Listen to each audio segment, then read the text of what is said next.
Thank you. Ranking Member Paul for a comment. And just following along this train of thought, how does Congress force the administration to give up information? How did it work historically? Well, once upon a time, what would happen is the chairman of the appropriations for HHS would call the White House, and they would simply say, you give the records or you quit getting money. And that had maybe at one point in time more bipartisanship, that it was us against them. It was the legislature and the people versus the executive branch.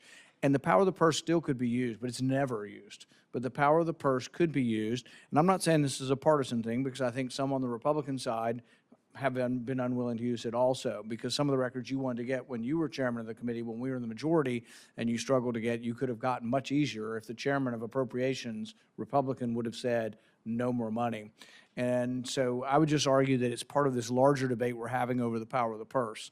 The power of the purse is we don't give money to these agencies that have grown so large unless they give us information. Almost everything I want is unclassified already. I want to know the deliberations. When Anthony Fauci said that all of his scientists up and down the chain said that this is not gain of function, that this is not dangerous research that was going on in Wuhan, I want to see the deliberations. There's a meeting at NIH, periodic meeting, called the Dual Use Research of Concern / Gain of Function meeting. They discuss whether something's gain of function and whether it should be referred to another security level, to the P3CO committee for review.